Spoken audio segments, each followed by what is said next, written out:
તો આ સાથે સમાચાર સામે આવી રહ્યા છે। જૂનાગઢમાં રાજકીય ગરમાવો જોવા મળ્યો છે, જેમાં પેટા ચૂંટણી જાહેર થાય તે પહેલા જ સોરઠમાં રાજકીય ગરમાવો જોવા મળ્યો છે।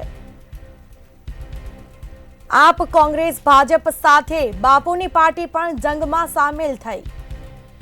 વિસાવદર પેટા ચૂંટણીમાં પ્રજાશક્તિ ડેમોક્રેટિક પાર્ટીની એન્ટ્રી જોવા મળી છે। વિસાવદરની ચૂંટણીમાં પૂર્વ સીએમ શંકરસિંહ વાઘેલા પણ ઝંપલાવશે। કડી અને વિસાવદર બેઠકની પેટા ચૂંટણીમાં ઉમેદવારો ઊભા રખાશે। તો પ્રજાશક્તિ ડેમોક્રેટિક પાર્ટીના ઉમેદવાર સ્થાનિક હશે। શંકરસિંહનું આ નિવેદન સામે આવ્યું છે। મને વિસાવદરની રાજનીતિ વિશે બધી ખબર છે। અનેક નિવેદનો સામે આવ્યા છે। કોંગ્રેસ આપના ઉમેદવારો જીતે તો પણ ભાજપ ખરીદી લે છે।